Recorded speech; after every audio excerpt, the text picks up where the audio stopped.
ایک بدو شخص، بیہقی کی روایت ہے، اکیلا تھا صحرا میں، تو اس کو ایک عورت ملی، تو اس نے اس کو زنا کی دعوت دی. تو اس عورت نے کہا کہ تمہارا کوئی دین ایمان نہیں ہے، تمہارا ایمان اتنا کمزور ہے کہ وہ تمہیں اس برے فعل سے نہ بچا سکے. تو اس نے کہا،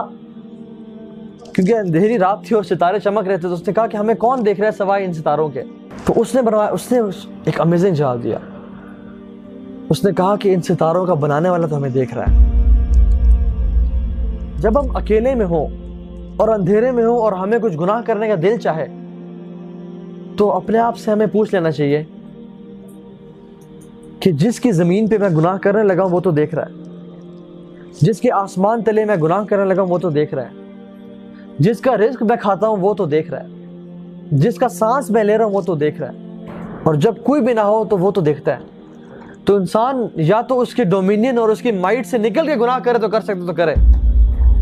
تو یہ ہمیں جانتے ہوئے کہ ہم اس کا رزق لے رہے ہیں، اس کی زمین کے نیچے ہیں، اس کی بادشاہت کے اندر ہیں، تو یہ چیز ہمیں احساس دلانی چاہیے کہ ہم اللہ سبحانہ تعالیٰ کے کتنے قرض دار ہیں، اور اپنے آپ سے سوال کر رہے ہیں.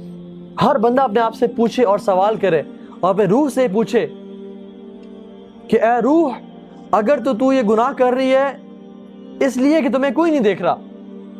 تو کتنا بڑا تیرا کفر ہے. حن قلبي له فاض شوقا إليه لست أرجو